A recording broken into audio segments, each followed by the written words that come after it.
Welcome back to the Pittsburgh Basketball Show. I'm your host, George Michalowski with PSN. Today, as you can see, a very, very big name joining us today, Joe Tipton. Joe, thanks for joining me, man. Absolutely, George. Happy to be here, man. So, Joe, all the Pitt fans that are watching this know you from your graphics, from your breaking news online. You posted an important piece of news for Pitt fans yesterday, but um, tell us a little bit about how you got here from creating Tipton edits to national analyst at On3. Yeah, so it started, I think, roughly about 8 years ago. And I just kind of had my iPhone and downloaded some apps and was just kind of, putting some very simple edits together. At first, it wasn't recruitment related graphics. It was more so like motivational quotes. It was like when Instagram was like a lot more casual than Right. it is Yeah. now. And over time, I kind of saw the need for, top schools edits or commitment graphics because nobody was making these for high school players. So then that's when I just kind of stepped up and I've kind of just stuck with it and then continued that throughout high school and college. And then once I graduated, On3 was just launching and they wanted to bring me on as a basketball recruiting reporter, and it was kind of a natural fit. It was a seamless transition because what I had already been doing matched so well with On3's vision for me and my career. So it's been fantastic. So I saw an interview with you and the boy Jacob Polachek from 3 or 4 years ago, and you said I think your screen time at that point was like 10 to 12 hours a day.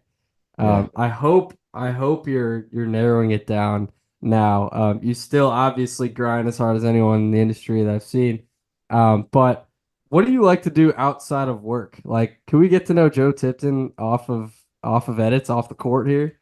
Man, I'm pretty boring to be honest with you. Like it's it doesn't really feel like work for me. So like, like when I first started Tipton Edits, I was like, I don't even know, 15, 16 years old. Right. And it was a hobby, so it's still a hobby. So it's like, it's what I enjoy doing. Like basketball in general. So I mean, don't get me wrong, there's definitely times where you definitely need to detach and like get away from it all and put your phone in another room and just Yeah. chill and watch some TV. But I mean, other than that, I'm a pretty simple guy. I mean, if I'm not, you know, doing something On3 related, then going on walks or listening to podcasts or watching TV or hanging out with my fiance. Just very, very simple, dude. No golf, don't even like play No? basketball. I used to. Oh man. So I mean, I'm just a boring dude. Were you at Peach Jam this Yeah, past week? yeah. Well, I was there the first weekend. It Okay. overlapped 2 weekends. I was there the first weekend. How was that environment? Like we see all these top prospects playing there that Pitt's going after. Describe that environment to the fans. Oh yeah, it was incredible. I've been there multiple years, and it's always there's something so unique about it that it's a very close-knit feel. Standing room only, especially for those big time games. Mhm. For guys like Malik Thomas, who's somebody we'll talk about, or AJ DeBonsa or Tyron Stokes, guys like that. It's the elite of the elite. Peach Jam is all. It's the place to be. So you reported yesterday on Malik's top seven list. He previously had a list of 12. Obviously, John Calipari going from Kentucky to Arkansas played a big role in that recruitment. We see Arkansas jump into that seven, but he's got Pitt, UConn, Kansas, Alabama, Auburn, and Kansas State, as well as Arkansas in that list. Now, like I said, you're not just the graphics guy anymore. You're talking to coaches, you're in gyms, you're talking to media members and the players.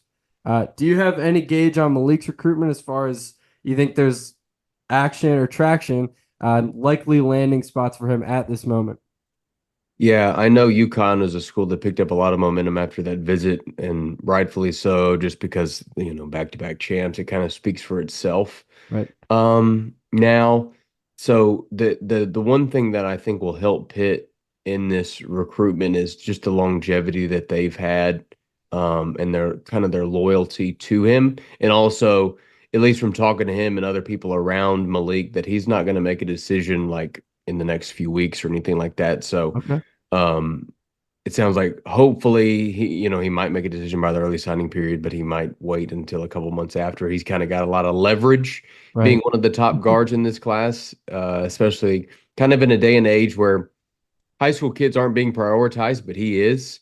But he said he's going to take school visits to schools like Kansas, maybe Kansas State, and then he wants to take a trip to Arkansas. Hopefully, they should be getting that visit rescheduled. So if I'm a Pitt fan, I'm definitely not giving up. I don't think they're completely out for the count. But it's going to be, I don't want to say it's going to be a tough one to reel in, but I would Yeah. say just continue to monitor it and see where things trend. Sounds good with me, man. So, what type of scoop? Like, you get commitments, you get transfer portal entries, top school lists. What kind of scoop gets you pumped up the most? Like, when you look down at your phone, you're like, okay, like I got to get this up right away. Um, that's a good question. I would say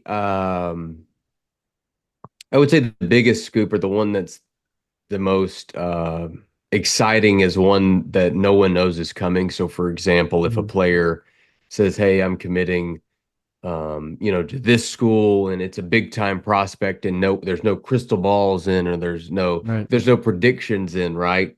And no one knows it's coming. Those are the best because no one expects it.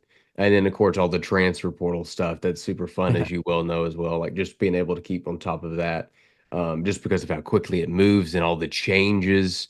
Like even this portal season, it's like a player says they're going to this school, but then they fill that spot up with another kid because he commits before them, and then the decision changes. So it's interesting to track it. So I would say the ones that no one knows are coming, but then also literally any big time transfer, just because Yeah. fans are just so engaged with that because the team, if a player is, you know, leaving Rutgers, the Rutgers fans want to know if he's going to stay in league or, Right. if he's going to, and then any other schools that are interested are, wanting that player as well. So definitely makes it fun. 100%. So, let's say you're a five-star recruit. I'm not going to ask you where you would go because I know you've got a lot of relationships. We don't want to ruffle any feathers here. If you're a five-star recruit, though, how many times would you narrow your recruitment? Like, would you go top 15, top 10, top 7, top 5, top 3? How many times would you do it if you were a recruit? Uh, well, I think about things from a branding perspective, Okay. but I think anything like above a top 10 is just a little bit too much Yeah. because you're doubtful you're going to take 10 official visits as it is. So some Mhm. players are scheduling with unlimited official visits now. With that rule change, players can take as many trips as they want. But I would probably do a top 10 and then probably maybe a top six or a top five and then like a final three. That's Okay. probably what I would do, just so you get three uses and then of course the commitment. Gotcha. So, what do you think? What school do you think, or schools, are most frequently popping up in these lists? Like, or commitment edits, let's say. Like, what school do you think you've made the most commitment edits for? Oh gosh, that's a good question. It's got I to be don't one of the even. blue bloods, I would think. Yeah, probably a ton of like, Kentucky and Kansas and Yeah. schools like that. But I wouldn't say there's one that's like an overwhelming amount because I'm covering it pretty national. It's basically any player that, I'm not Yeah. just focused on one specific fan base. So So, if you had to guess, I mean, your tweets, you got over 200,000 on Instagram last time I checked, over 80,000 on Twitter followers. Your tweets blow up in seconds. If you had to guess, how many people do you think have post notifications on for you? oh no, I don't know. I have no clue. Like, I think It's it might be over like 10,000. I don't know about that. I feel like that's might be high. Because I feel like the only people that have them on are like college coaches and then just like people that like are real, like the people that like work in sports media that want to be notified of like if a decision happens or if a list cut happens, and then Right. just like absolute like diehard fans. But if you're just like a casual Tennessee basketball fan, there's not a use. But it's very humbling to because I'll like have people say I got your notifications on and things like that, and it's super cool. It's really neat that people admire my content that much that want to be that tuned into it. Who do you think? I mean, I know one comes to my mind as the leader in on my tweets if I ever put out national recruiting stuff. But is there a fan base that comes to mind that is just the most persistent in your Twitter mentions, your comment section? Providence, easy question. I was gonna say the same thing. Yeah, Right. Right. yeah. It's yeah, no doubt in my mind. No doubt. At least when it comes to Twitter mentions, there's all Yeah. the burner accounts and everybody saying Fryer and all that. The PCBC is strong, man. So, um, awesome. Just to wrap it up here. We got a few more questions. It could be at Peach Jam or at a previous event that you've been to. But was there a player that you saw when you were in the gym at an AAU event that really caused your jaw to drop? Like, was there ever a moment where you looked at a guy and you were like, wow, like this kid is going to be special. I haven't heard of him yet. He's not a top 5 prospect, but like this kid's about to blow up. That's a good question. When you first started asking that question, I thought you were going for like somebody like that's a superstar or like somebody Oh, that that could be caught, it too. That caught could be my it eye. too.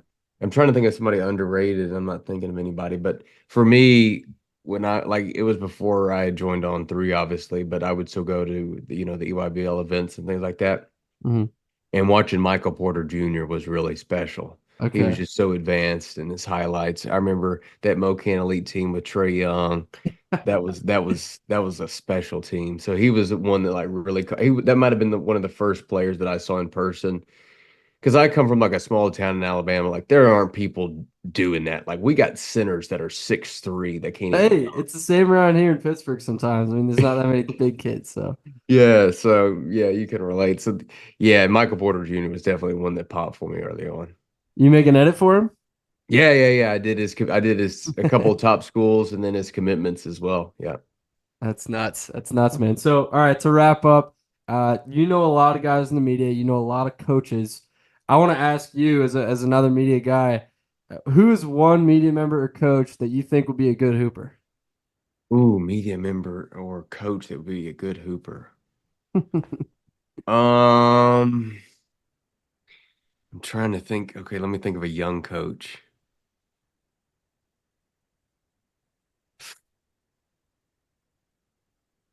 I mean, a bunch of coaches are former, like Penny Hardaway, like no brainer. I'm Right, sure he right. still got it. Yeah. Like Kim English, John Shire, like guys like that that are kind of on the younger end. But media member that would be a good player. I'm trying to rack my brain through a few guys. I don't think I And would be. I'd be surprised. I'm thinking of like national media guys. I don't know if any of them like kind of strike me as like the ultra athlete. I mean, Is it? I when I saw Jeff Goodman and John Rothstein both for the first time, I was like surprised. They're big dudes. Like They are. they got some size. Yeah. They do. I don't know if they play though. 'Cause I've seen a couple highlights of Goodman and I was like, I don't know, man. I'm just poking at him. But Yeah. media members, I don't know if anybody sticks out in terms of that's got game. Maybe that's the reason they're covering media. Yeah. There's probably a reason they're not coaching or still playing. Right. Um, awesome, man. Well, Joe, thank you so much for your time. Keep killing it on the recruiting news trail. Everyone, you already know where to find him, but Tipton Edits on Instagram, on Twitter. Check out his information, check out his scoops, check out his graphics. Joe, thank you so much, man. Awesome, man. Appreciate you. All right, man. See you later. We'll keep in touch. All right, man. Sounds good.